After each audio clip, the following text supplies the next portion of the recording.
আমি গেলাম যে আমাকে সম্মান করলো, আমার জন্য চেয়ারও দিল, আমি তো চেয়ারে বসবো। আমি কি মাটিতে বসতে পারি? আমার তো মান সম্মানের পার্টিশন আছে, তো আমি তো সবার মতো সবার মাঝে আমি বসতে পারি না, আমার জন্য আলাদা কিছু প্রয়োজন চাই। বলে আরে মন, এখানে এসেও কি সেই চিন্তা? এখানে এসে কি সেই চিন্তা? আলাদা স্পেশাল এগো স্পেশাল যেমন চাইবে, ভগবানও তোমার জন্য স্পেশাল করে রেখে দিয়েছে। ভগবানও তোমার জন্য স্পেশাল করে রেখে দিয়েছে। সুতরাং অহংকার ছাড়ো, তাই যদি সাধনা করতে যদি চাও এই সাধনা গুরু চরণ বিনে পাওয়া যায় না। যদি চাও এই সাধনা গুরু চরণ বিনে পাওয়া যায় না। যদি করো এই সাধনা চরণ বিনে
গোপনে মহাপ্রভুর সাথে সমস্ত ভক্তরা যাই দিচ্ছে, তারা যাইবে রে যাইবে।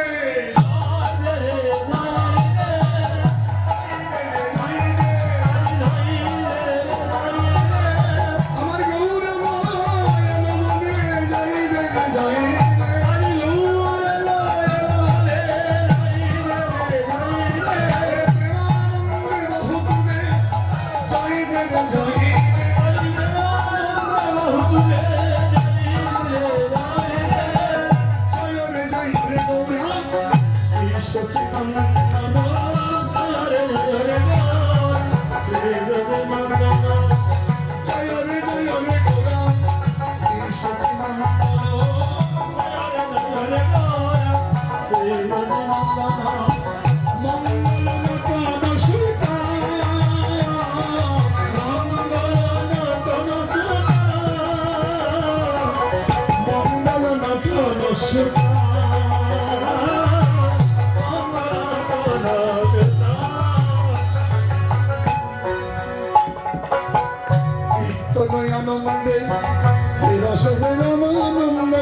শুনে যারা গান করে যারা শুনে শুনুন, যারা এসেছেন দয়া করে আর বেশি করে নয়, মন চঞ্চল করিয়েন না, আর অল্প সময়, কারণ বেশি সময় দেব না, সকলের মন চঞ্চল হয়ে পড়েছে। কারণ চঞ্চল মানে ভগবানকে পাওয়া যায় না। আর একটু দিয়ে দেবেন, একটু করে আমি ছেড়ে দেবো, সবাই দিয়ে আনন্দ চিত্তে প্রসাদ পাবেন। আমি জানি সবার ওইদিকে যাওয়ার সময় এসে গেছে, তাই নাড়াচাড়া দিয়ে। হ্যাঁ, আমাদের বাবা